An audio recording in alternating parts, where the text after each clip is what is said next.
piloto consegue desviar o avião na direção do mar e aciona a cadeira ejetável, apenas 3 segundos antes do avião se espatifar. Eduardo Santiago, de 16 anos, foi atingido pela asa e morreu. Os peritos da aeronáutica não sabem como explicar o acidente. Os aviões Tucano da Esquadrilha da Fumaça são reforçados para suportar as manobras. A manutenção é quase obsessiva. E no momento em que a asa se soltou, o capitão Barreto estava começando a subir.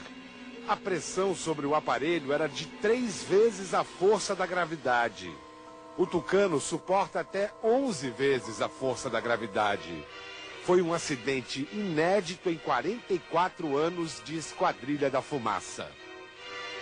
Agora repare, 5 segundos antes do acidente, um objeto voador não identificado passa pelo Tucano em altíssima velocidade.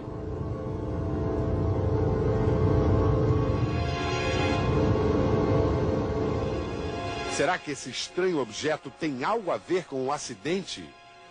O capitão Barreto está hoje na base aérea de Fortaleza.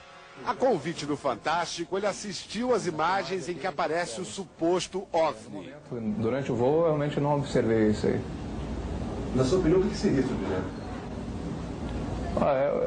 É um mistério. Eu realmente não consigo explicar. A velocidade que ele passa é uma velocidade muito alta.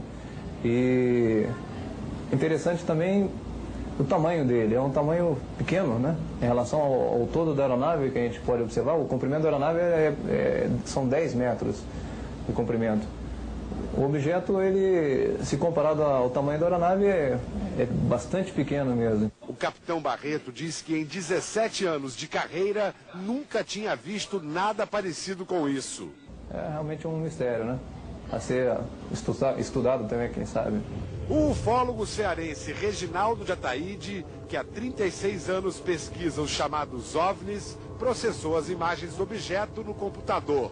Trata-se realmente de alguma coisa metálica, reflete a luz do sol exatamente como um avião, desenvolve uma velocidade 3 a 4 ou 5 vezes maior do que a do avião, deveria medir aproximadamente 90 centímetros a 1 metro de diâmetro e objetivava realmente passar muito perto do avião. Pela avaliação do ufólogo, o estranho objeto deveria estar a uma velocidade entre 1.200 e 1.500 km por hora. Passou aproximadamente 2 metros da asa e depois seguiu em frente, desaparecendo no espaço. O pesquisador acredita que o acidente pode ter sido causado pelo campo magnético ao redor do objeto. Um campo magnético na situação daquela ali, não sei até que ponto ele influenciaria na estrutura da aeronave a ponto de quebrá-la. É difícil de se julgar e de se avaliar. Nos arquivos dos ufólogos há dezenas de imagens de supostos OVNIs flagrados perto de aviões.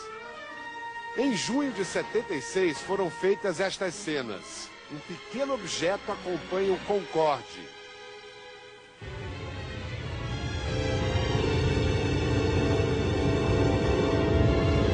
Em setembro de 93, Alejandro Leal filmava a evolução de helicópteros durante uma parada militar na Cidade do México e fez este registro.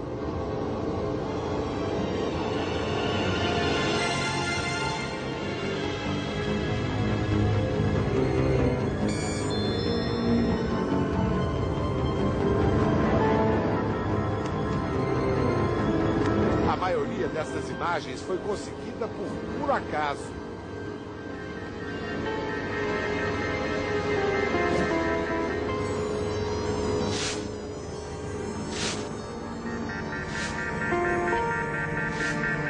O laudo oficial sobre o acidente com o Tucano ainda não saiu.